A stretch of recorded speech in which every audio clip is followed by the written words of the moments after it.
welcome to the Arena of Legends. I am Wolf, and with me is Moletrap. Now, you guys are probably tuned in before you started watching yesterday. For those of you guys who haven't, we've got 4 players from each race here in this tournament. Of course, we've got NestT, Lucira, Donregu, July, Boxer, MVP, MMA, MarineKing for Terran, and for Pros, we've got MC, Puck, and Naniwa, 2 foreigners, and TricKsteR. Now, each of these players have been divided into one of 4 groups, each group having 1 player from each race, and today we have Lucira, MarineKing, and TricKsteR in Group B. Yeah, this tournament is actually just awesome. Gathering together some of the best players and some of the most fan favorite players as well into one little tournament, and it's going to be a little tournament with a lot of big games. And so far, yesterday, MMA actually kind of being a little bit surprising and beating NestT and MC to take that group yesterday. And so yeah, and today, like you said, MarineKing, TricKsteR, and Lucira, and that is actually going to be a pretty good group, man. Like at first, I was like, oh man, Lucira's just going to take that easy. But then I kind of took another look at it, and I'm like, actually, this is actually going to be pretty close because MarineKing, he hasn't been performing that well lately, but Lucira isn't that good against Terran, well, isn't as good against Terrans, you know, statistically speaking. And then I'm like, all right, well, TricKsteR hasn't been playing that well lately, but he actually took 2 games off of Lucira. They went to 3-2 in TricKsteR the previous season when Lucira got to the finals. So, you know, Lucira, I think, is the favorite here, but either of those players could actually easily take out Lucira if the cards stack up right. Yeah. You know, MarineKing, I feel like he's so aggressive, and he recently, here he is right here, you can see some of his recent results. MarineKing had a famous game against Kyrix where he showed that he could use Marines against Banelings, and Kyrix was one of those aggressive Baneling users and back in the day, and still kind of is very aggressive and attacks a lot. I feel like MarineKing is actually the new Kyrix of Terran right now, where he's extremely aggressive all the time, he's not reluctant to attack, he's not reluctant to be aggressive at any stage of any game. Whether he's behind or ahead, he just likes to be extremely aggressive. Yeah, he'll just attack just any time. It doesn't matter if he's behind. It doesn't matter if it's wise move to attack at all. Like in situations where I would normally think, okay, he actually needs to be on the defensive right now. He needs to turtle up and try and get some macro going. No, MarineKing will just attack. But the thing is, MarineKing is the only one that actually makes it work. So it's really interesting. He's got a playstyle that is different from everyone else's. It's hard to deal with. And here's TricKsteR, our second player in the group. He's going to be playing MarineKing in the first game. GSL ranking 18th. And yeah, he's a guy that is very smart. He hasn't been performing well. He's been... I mean, he plays well, but he just doesn't seem to win as often as you would expect, to be honest. Yeah, that's very true. I mean, you can see his percentages there not as great as MarineKing, 50%, 44.4. That's a pretty unlucky percentage there if you live in Korea. But you can see he did go 1-1 with MarineKing in the up and down matches. Yeah, kind of interesting. MarineKing, he beat MarineKing in the up and down matches, and then he lost to him in the tiebreakers. So... whatever that means, but yeah, so that means they're pretty evenly matched in that sense. I mean, they just played each other basically a couple weeks ago and took 1 game off each other, so anything could happen here. It's going to be a best-of-3 series, and here's our third player who's going to be playing the winner of the first game. Yeah. Or the first set. It's all best-of-3s. Yeah, these are all best-of-3s, unless it goes to tiebreaker. Tiebreakers are best-of-1s, actually. Now you can see Lucira, he is actually looking almost as invincible as NestT these days. We saw yesterday NestT isn't invincible, but Lucira is like the Padawan of NestT. Yeah. He's grown up with him. They're on the same team. His hair is really bright in this picture, like his shirt, but he actually dyed it to brown. Maybe he's getting a little darker. He's joining the dark side of NestT. NestT has dark hair, and he's like, I want to be more like NestT. Yeah. Anyway, so yeah, that's going to be our third player. He's going to play the winner of the first match. The first match is going to be TricKsteR versus MarineKing, though. Each of them took a game off each other in the up and down matches. MarineKing got to Code S. We're going to find out in a second who's going to win here in the Arena of Legends.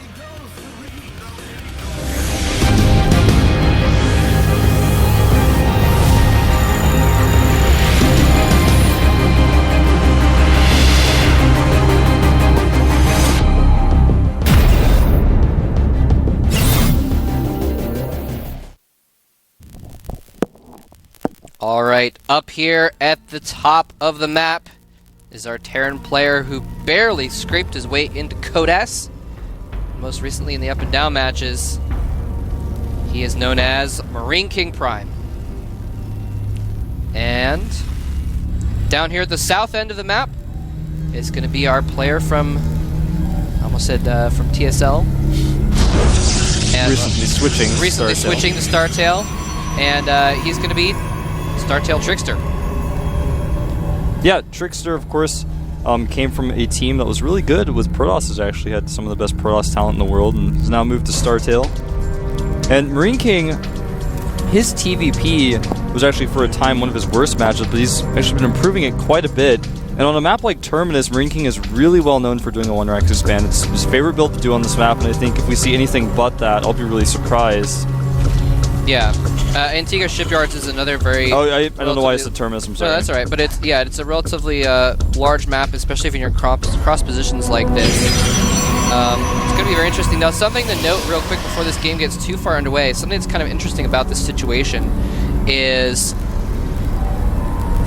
that, MarineKing, he hasn't been performing too well lately, but I was just talking to some of the players of the GOM house the other day, and they were talking about how MarineKing, his TVP is actually supposed to be really good. Their slog was like, what we see in the GSL isn't what he's capable of. Yeah. He actually plays so much better, and this is a tournament where he actually might be able to play better than his normal.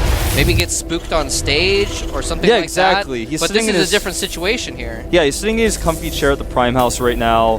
He's relaxed. You might even have some of his teammates literally sitting behind him, watching him. He's in a very comfortable situation. This probe is actually doing a ton of damage to MarineKing's SCV and just barely gets warded off. You guys didn't get a shot of it. The probe almost killed an SCV, and MarineKing was chased away by that Marine. Now, interestingly, here from TricKsteR, we're going to see a Nexus before Core. Wow. I was starting to think this might be what we were going to see, because he did wall off with his gateway, which was somewhat unusual. And you put your gateway closer to the ramp so you can get that first Zealot out if necessary in weird situations. But there's the one racks expand going down from MarineKing. Now, TricKsteR decided to make the Nexus because he scouted with his probe, he saw no gas, he knew what MarineKing was doing, and he thought, well, I don't need my core right away. Yeah, and the racks wasn't in a position where you would expect it to be like part of a 2 racks or anything like that. So, pretty smart move. I mean, it's a little bit risky to go ahead and do that and not know exactly what happens after your probe dies, but it's a good assumption. You have to take risks in StarCraft, so it's actually like a pretty good risk to go ahead and take that. In fact, in a way, it would be a risk to not expand quickly just in case they went for a 2 racks afterwards or something like that, because then you're economically behind later on. Exactly, so you have to be very careful with the choices that you make. Now, MarineKing is adding double gases here. He's gone up to 3 barracks. And back at the base of TricKsteR, still sticking with the 1 gas. His core is finished. He's chrono boosting out his Stalker and also his Warp Gate research. Taking his 2nd gas very quickly here as well. I wouldn't be surprised if we saw him go into quick Twilight Council play, actually. Yeah, I would not be surprised by that at all, since he is getting a lot of gas here, not focusing on getting a ton of gateways up or anything like that at the moment. The SCV does SCV see everything, actually. Yep, sees everything. But in a sense, sees nothing. I missed it. Did the Stalker get out just a little bit too late, or was it just not in a good position? He had it on rally, so it was going down the ramp, so it didn't fire immediately. Okay. It tried to block the SCV with a probe, but obviously the SCV was just on mineral walk, so it didn't care. Didn't care, man. By the way, for all of you out there watching this tournament, I do want to apologize ahead of time. I'm a little bit sick. I've had a cold all week, so if I start choking, just know it's not on purpose. Sorry about that, but the show must go on. Show must go on. So, Stim is now being researched by MarineKing, and it looks like he's probably thinking about maybe moving out, putting a little bit of pressure on. And, actually, TricKsteR's Stalker going in to try and put some pressure on, with both of them exchanging hits. Neither player can really move out. TricKsteR could just run away all day. Yeah, with good Stalker control, you can pretty much get away with anything. Once the Marine count gets as high as it is, though, from MarineKing, TricKsteR's going to have to be very careful. He does have control of the Watchtower right now, and he knows that MarineKing is not moving out, not doing anything except just sitting up there with his Marines. He knows he's expanding, and couldn't be anything else. Now, back at the base of TricKsteR, he's actually gone up to 3 gates. He's added a Robo, so he's not going quick Twilight Council play. I thought we might see him go into fast DTs. Now, what MarineKing is doing is getting his quick Ghost Academy. This is actually something that MarineKing loves to do on maps that are of this size, especially maps with ramps, so he can EMP sentries if he wants to do a timing attack. And, I mentioned Terminus earlier. I meant to say Antigua, but Terminus is another map he's actually first started doing this on, where you got the very quick Ghost Academy after the one-rack expand. This is MarineKing's style of TVP. Yeah, and just, I mean, that's the MarineKing for you, going for mass Marines. He's got a single Marauder. He's starting to get some Ghosts out as well. But he's actually going to have Stim and Combat Shields and a few Ghosts at the same time, so I wouldn't be surprised if he does move out for a little bit of a timing here and tries to do some damage. Yeah, I think that's exactly what he's going to do. TricKsteR, his 4th gate is finishing up here. He's going to have enough units to hold this, but it's all going to come down to the control. With those Ghosts, sentries are going to be less valuable all the time. Now, the robotic support bay is on the way. He's going to get Colossi out as quickly as he can, but I don't think he's going to have Colossi in time because those Marines are moving out right now. Yeah, and TricKsteR sees it. His Stalker does see it. He also notes that there's no concussive shell since that Marauder did hit the Stalker and the Stalker was able to get away. So, but again, there's just the one Marauder. He's going to follow up with a few more Marauders, though. And that's pretty smart to follow up with the Marauders because then they'll be able to start killing buildings more if he does break through. And if not, he'll have those for good defenses and that kind of thing. But yeah, robotic support base just finishing right now. The Colossus is definitely not going to be out in time. Now what TricKster's going to need to do is Force Field before the Ghost can even think about EMPing, and that's exactly what he's doing here. Force Field's going down preemptively here. He has to do this because those sentries get EMP'd, the game will essentially end. Yeah, he needs to stall for that Colossus. Once that Colossus comes out, even if he gets EMP'd, he still will have like an okay chance. Oh, MarineKing was thinking about going up that ramp. Barely, he almost lost. He's able to EMP up the ramp. Nice range. Oh, gets 2 more sentries. Wow. That is actually huge. He's going to get up the ramp here. MarineKing charging in with Stim Marines with combat shields. Tons of units. TricKsteR trying desperately to warp in some more Stalkers, but it doesn't matter. His entire army completely obliterated, and the Colossus is going to pop out just in time to die to these Marines and Marauders. And he actually shuts down the pylon, powering it anyway, so it doesn't get created. And I think MarineKing is just about to take the first game in this series. Yeah, he's just going to crush this one. And seconds away from that Colossus finishing the robotics unpowered, like you said. These units having almost no hit points left. It just doesn't even matter. TricKsteR actually warping in Stalkers in the middle of the battlefield, so they die before they even finish a lot of the time. That's happened twice now. GG!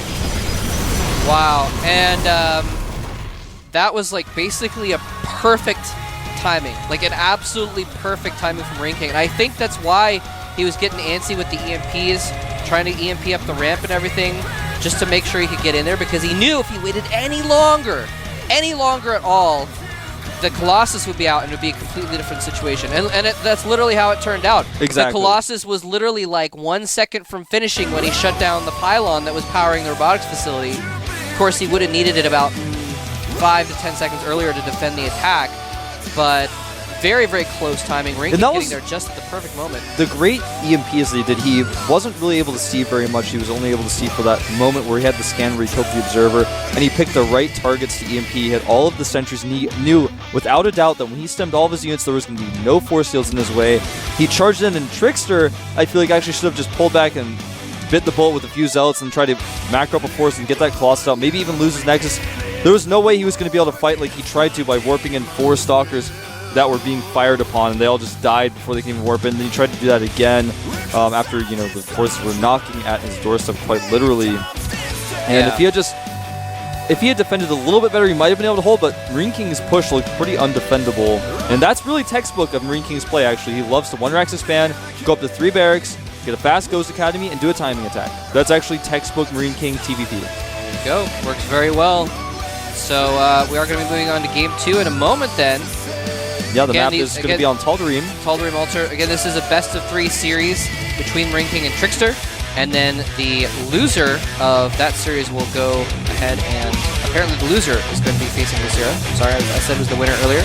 But the loser of the series will face Lucira in match number 2. And then the winner will face Lucira as well. So another little interesting tidbit for you guys. I know you guys don't really know a lot about the maps. The first map is chosen randomly by GOM, and then the second map, or every time a player loses, they choose the next map. So it's loser picks. So TricKsteR has chosen Tal'Darim Altar as his map. There you go. Yeah, so TricKsteR maybe wants to play a more macro-oriented game, and maybe doesn't want a map that's... I mean, Antigua is like middle-sized map, so Tal'Darim, it's going to be harder to pull off a timing attack like that. than it was in the first game. So we're going to get started here in just a minute. MarineKing versus TricKsteR is going to get underway on Tal'Darim Altar. And I'm excited to see what happens here because, again, I don't think MarineKing's quite going to be able to pull that off again. All right, so this is the Arena of Legends. I am Wolf, and with me is Moltrap. The countdown is starting. MarineKing versus TricKsteR. TricKsteR's on the ropes here.